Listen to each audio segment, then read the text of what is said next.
Some women die in silence. But before that, they left the entire nation of America breathless in horror. One of them was a cold-blooded killer who murdered 7 men and then calmly confessed.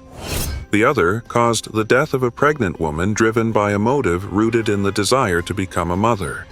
They did not scream. They did not beg. They left no final words. They simply stepped into the execution chamber as if it were their own home. Why do some people walk toward death more calmly than they lived? Are they monsters, or are they broken products of an indifferent society? Before we begin, leave a comment below. Which state or country are you watching from? First, Aileen Wuornos. At 4 o'clock in the morning, inside Florida State Prison, the dim fluorescent lights cast a pale glow over a cold, narrow cell. A woman sat motionless on a metal bed. No tears. No trembling. Just a blank stare into the void as if time had stopped. Aileen Warnos, a serial killer. Her name once shook America during the 1990s. The press called her the Damsel of Death, a mermaid carrying the scythe of death. She killed 7 men in less than 12 months, then confessed without hesitation. But at that moment, while the clock on the wall slowly ticked down the final minutes of her life, Aileen was no longer a symbol of evil. She was a thin, lonely figure, waiting for death the way someone waits for the last bus home. There were no visitors, no phone calls, no goodbyes. Beyond the steel door was the death chamber where at exactly 9:30 in the morning the lethal injection would enter her body. And for the first time in 10 years, Aileen would be free. Before her name became tied to the death sentence, Aileen Wuornos lived a drifting life between highway rest stops, surviving through a line of work most people refuse to see. No family, no shelter. By the age of 15, she had already fallen outside every boundary of what society considered normal. Her childhood was not a beginning, it was an abandonment. She was born into a troubled family. Her father was imprisoned for serious crimes and ended his own life when she was only 1 year old. Her mother left a few months later. Aileen and her brother were taken in by their grandparents, but it was far from a real home. She endured coldness, frequent abuse, and emotional neglect from an early age.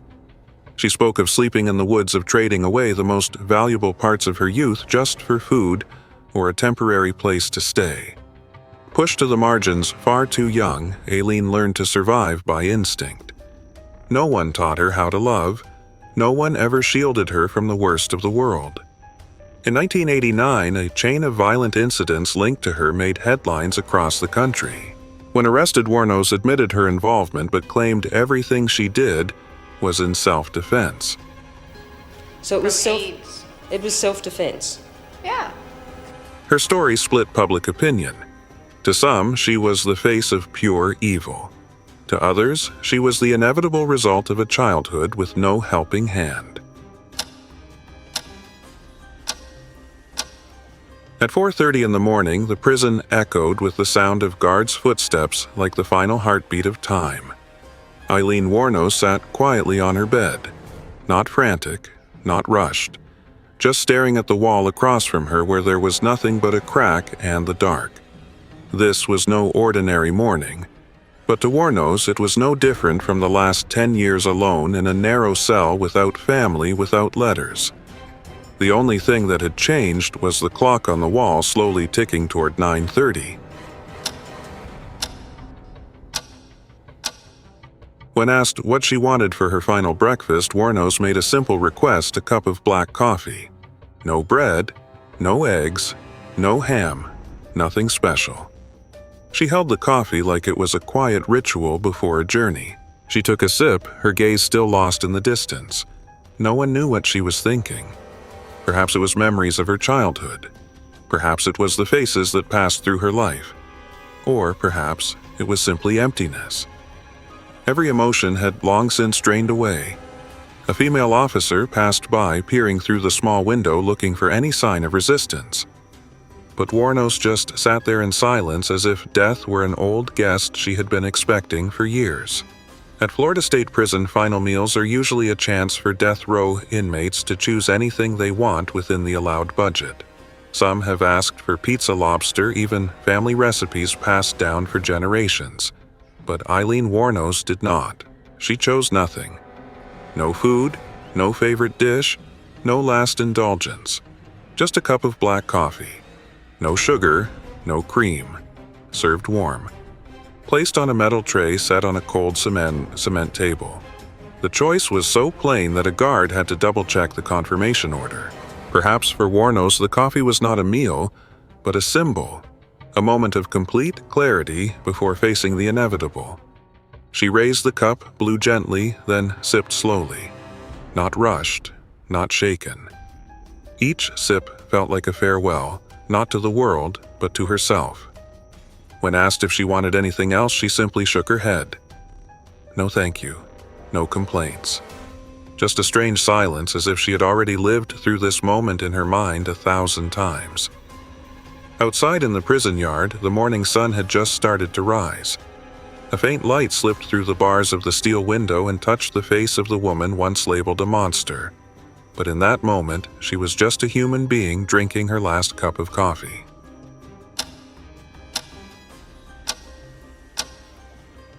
Three o'clock in the afternoon.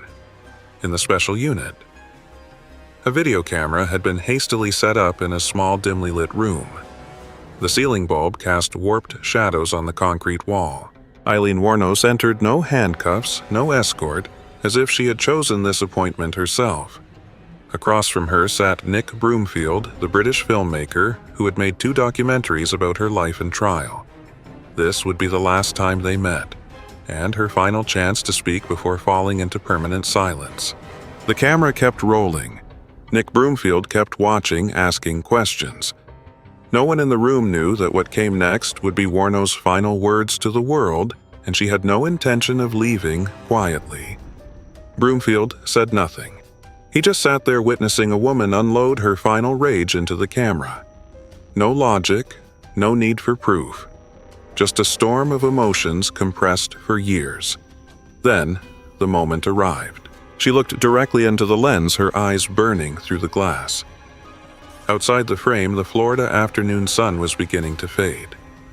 No one in the room realized they had just witnessed a goodbye, not from a killer, but from a soul that had lost all trust in the world. When the interview ended, no one entered Eileen Wuornos' cell again. No friends, no family, no counselors. Whatever connection she had to the outside world, if there were any left, had long since been severed. She returned to her cell. The night wind slipped through the steel cracks, carrying the chill of late autumn. The room was so quiet one could hear the drip of water from a pipe above. On her bed, Wuornos lay still, her head resting on her arm, eyes wide open, staring at the cracked ceiling. No final phone call. No last words. She left no will, wrote no letters, offered no prayers. A few night shift guards passed by, glancing through the small window. She was still there like a living statue, waiting for time to finish the rest. One supervisor later recalled, she wasn't sad. She wasn't afraid. Just quiet, like someone who had accepted her fate long before she was sentenced. A dim yellow light fell across her tangled hair. In her hands was a worn-out Bible, its pages wrinkled by water and time. She did not read it. She simply held it, as if trying to hold on to something no one else could understand. And then in the heavy silence, Wuornos slowly lay down, turned her face to the wall, and closed her eyes. The final night had begun, not loud, not chaotic, but so still it felt suffocating. The Florida sky turned a pale gray. The clock read 5:30 in the morning. While most of the prison remained in a daze of half-sleep cell, the block C where Eileen Warnos was held was already lit. She had woken up before the signal horn sounded. No one called her. No one woke her. She sat up on her own, folded her blanket, and adjusted her uniform. A guard appeared behind the thick glass and tapped twice the signal that it was time to begin. Wuornos asked for a washcloth and clean water. She washed her hands, wiped her face. It was not preparation for an execution. It was a final act of dignity, the one thing the world could never take from her. She refused all spiritual support. No pastor, no prayer. She did not request to write anything to the press or to any family members. At each final choice, she simply shook her head. At around 6:30, 2 escorting officers appeared. The steel door opened. The old hinges groaned like a farewell bell. Wuornos stepped out on her own. No one had to hold her. Her posture was upright, her pace slow and steady. Down the long hallway to the execution chamber, the white fluorescent lights stretched out like a frozen runway, not for takeoff, but for a final landing. At 9:25 in the morning, the execution room at Florida State Prison was bathed in cold white light. Concrete walls, gray tile floors, every detail arranged with clinical precision. In the center was the gurney with restraint straps where every journey ended the same, no matter who walked in. Eileen Warnos entered, flanked by 3 corrections officers. She did not resist. She said nothing. Her face was eerily calm. She lay down on the gurney, arms resting at her sides as medical staff strapped her in and inserted the IV line. 32 people were present: attorneys, judicial officials, reporters, and individuals who had followed her case for years. Everyone remained silent as if words no longer belonged in this moment. Then came the time for final words. Wuornos lifted her head and looked through the one-way glass. "I'm sailing with the Rock. I'll be back like Independence Day with Jesus June 6th, like the movie The Big Mothership and all. I'll be back. I'll be back." A strange statement. Disjointed. No one fully understood what it meant, but no one interrupted. That was her world, a space where only she and her fractured memories remained.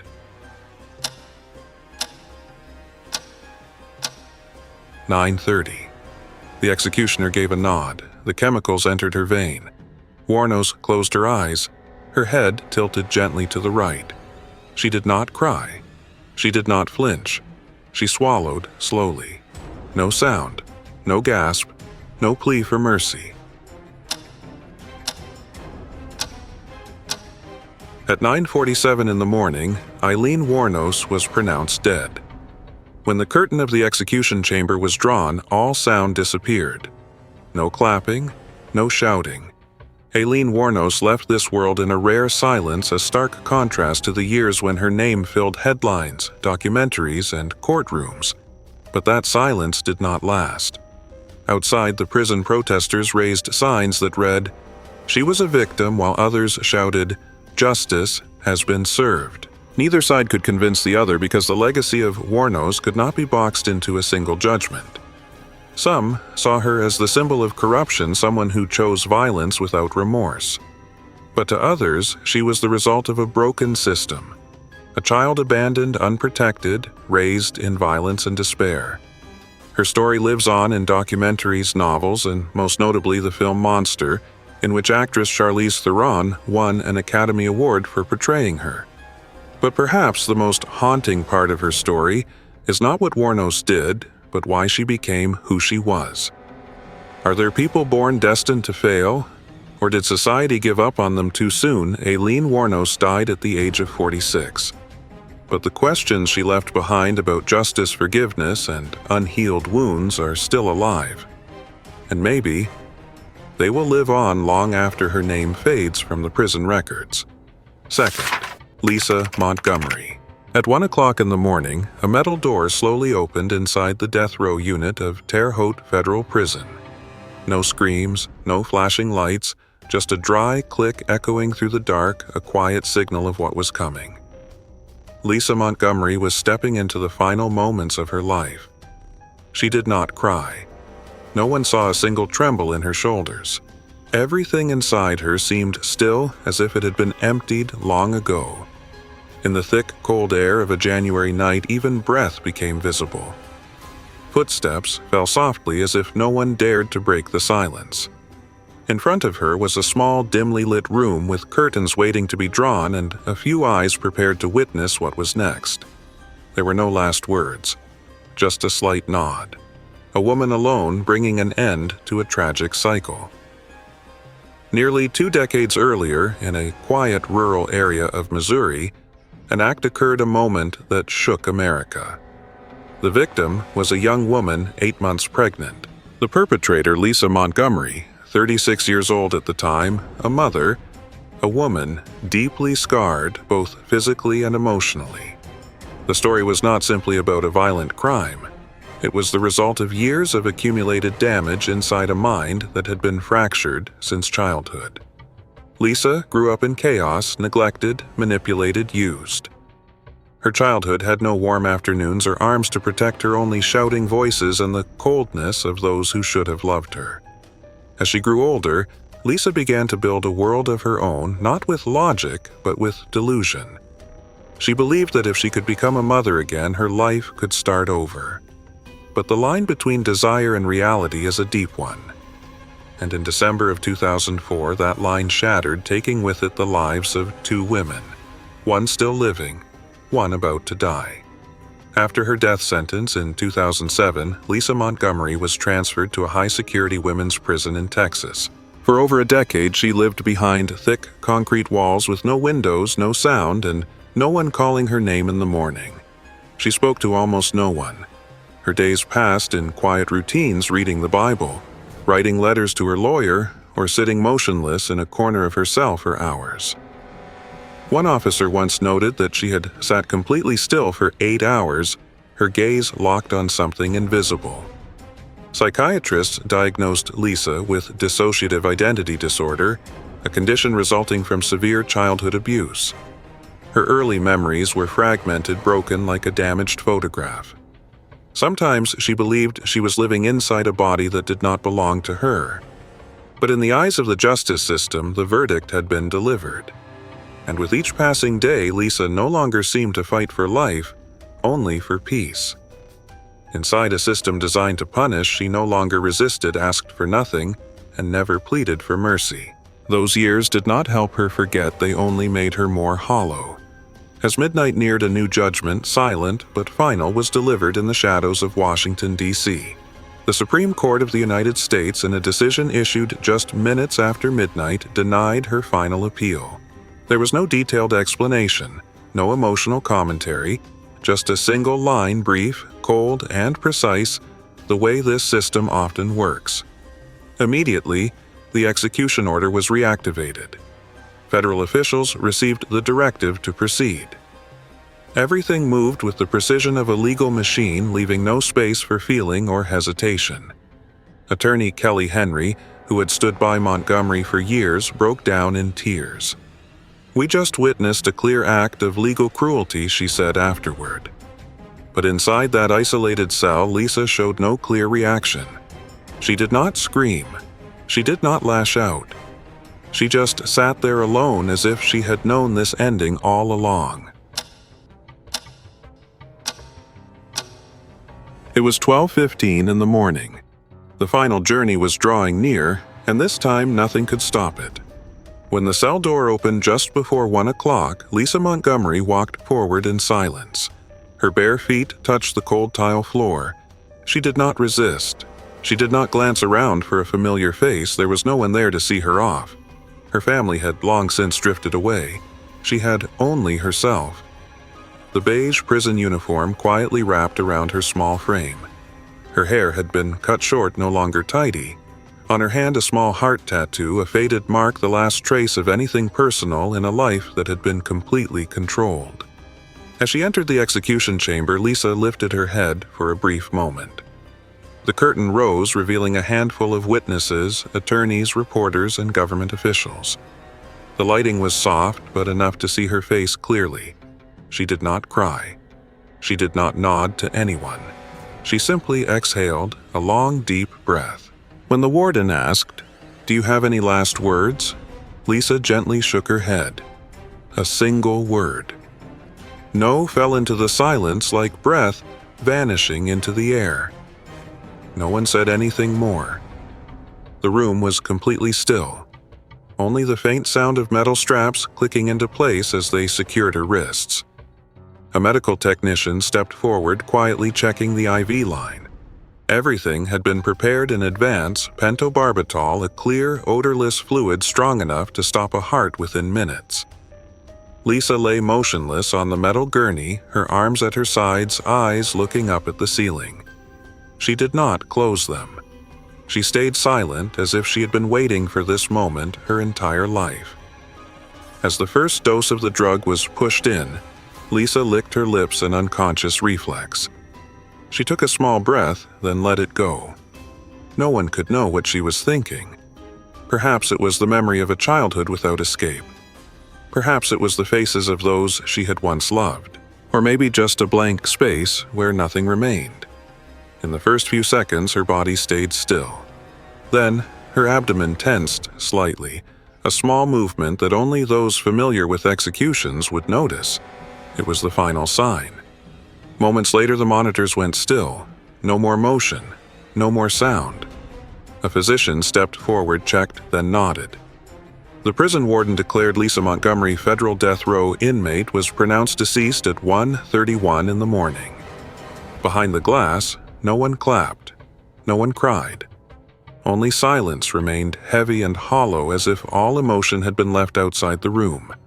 As Lisa Montgomery took her last breath in the sealed chamber outside Terre Haute prison, a small group of people stood in the cold Indiana night just above freezing.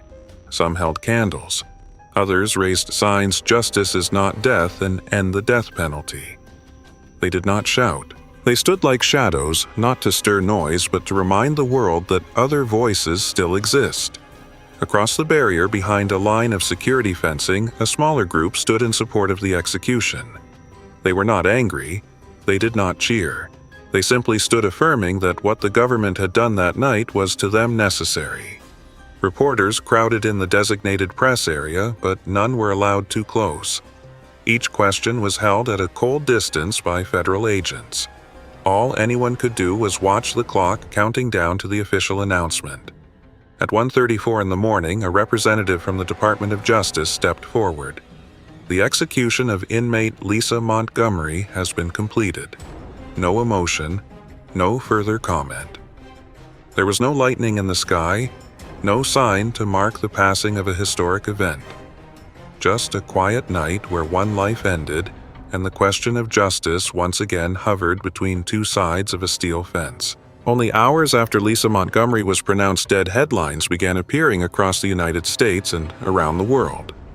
But beyond the breaking news, a new wave of public reaction began to rise. Human rights organizations such as the ACLU and Amnesty International issued strong statements of opposition. Many legal experts argued that America had just lost an opportunity to show mercy toward someone with deep, documented mental trauma. They did not deny the severity of her crime, but they asked, is the death penalty truly justice when the one being punished is someone society failed from the very start? Attorney Kelly Henry, who had stood by Lisa for years, called the execution a grave and unnecessary injustice. She insisted that her client's mental illness was so severe that she could not fully comprehend the meaning of her sentence. On the other side, victim advocacy groups held firm. They emphasized that serious harm must meet serious consequences as a deterrent and a message. Caught between these two tides, much of the public felt only one thing: unease. No one walked away from Lisa Montgomery's story without asking the question, if she had not been born into such darkness, could the ending have been different? As the first light of a new day began to stretch across the Indiana sky, Lisa Montgomery's body was moved to a temporary holding facility. There was no public funeral. No family came to claim her. She left this world the way she had lived most of her life, quietly, with no one by her side. But Lisa's death did not end with a period. It left behind a string of questions that forced society to look inward. What is justice when carried out on someone who no longer understood her own reality? Does the harshest punishment truly heal the pain of those left behind? And when a person carries a lifetime of trauma, is death the only way to close the story? Some called Lisa Montgomery a monster. Others called her a victim. The truth perhaps lies somewhere in between. A woman who once terrified the public and yet a living reflection of how deeply society can fail those most in need of protection.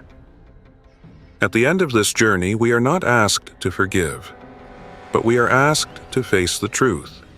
Because behind every sentence, every cold execution chamber, there is a story not just of the person who was put to death, but of all of us. One died on the gurney.